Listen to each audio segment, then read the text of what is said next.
Қайырлы күн достар, менің каналыма қош келдіңіздер. Бүгін сіздермен мен әзірге өзімнің асханамда күнделікті карась балығының қуыру әдісімен бөлісетін боламын.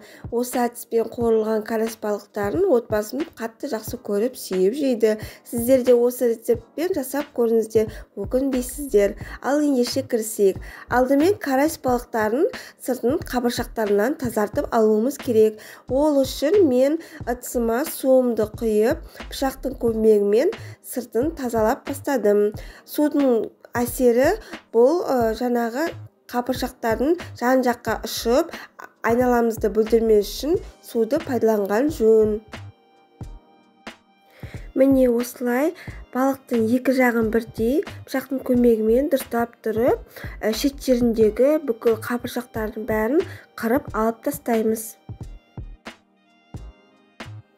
Енді балықтың төменгі жағында осы алынбайтын жері болады, қап-қатты болып тұратын. Соны мына пышақтың көмегімен осылай құттай ғана кесіп, содан кейін қолымыздың көмегімен осылай тартып алып тастасаңыз да болады. Сол кезде жылдам алынатын болады.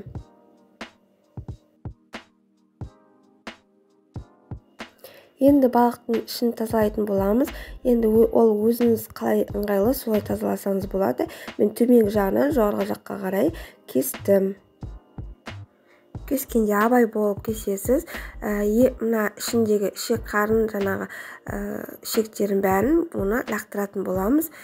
Оны бөлек ыдысқа салып, сосын ішінде уылдырықтары болады. Уылдырықты бөлек алып қалатын боламыз. Уылдырығынан дәмді котлеттер шығады. Балығымызды суға дұрыстап тұрып жуып аламыз. Ішінде осындай қара пленкалар болады. Сол қара пленкаларды алып тастап, балықтың басында екі желбезегі болады. Сол желбезекті де алып тастаймыз. Осы әдіспен қалған балықтарымызды да тазалап, ішін алып жуып аламыз. Міндетті түрде 2-3 қайтара жуып алғанымыз жөн. Міне достар, мен балықтарымды жуып тазалап алдым. Енді тұздайтын боламын. Негізі тұздағанда 2 сағатқа холодильникке қойып қойған дұрыс. Бірақ мен қазір түскі асқа пісіретін болғандықтан 15 минуттай тұзда тұрады. Және осылай тұзды қолымыздың көмегімен бүкіл жеріне жағып шығамыз. Енді балығымызды пышақтың көмегімен осылай азғантай ғана қатты батырмай, уақытта бір-біріне жақын етіп кесіп шығамыз. Бұл біздің карась балығының ішіндегі уақ қылқандарының майда қуырылған кезде қуырылып қалу үшін керек.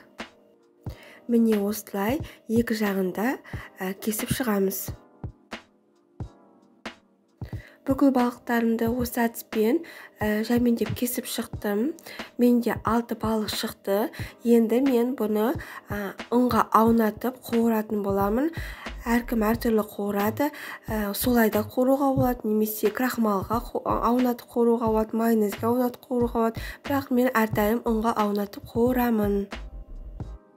Осылай екі жағын қатарынан ұн тегізіп, бүкіл балықтарды осылай дайындап аламыз. Енді табамызды отқа қойып, ішіне 2 стакандай шағу майымызды құйып, шағу майымыз қызғаннан кейін, қайнап шыққаннан кейін ішіне осылай балықтарымызды салып қуыратын боламыз. Алдымен бір жағын қуырып аламыз. Бір жағы қызарды дегенде екінші жағына ауыстырамыз. Табамыздың астындағы отымыз қатты да, өте баяу да болмауы керек, орташа болса болады. Егер табаныңыздың астындағы отыңызды қаттыға қоятын болсаңыз, онда қатты күйіп кетуі мүмкін.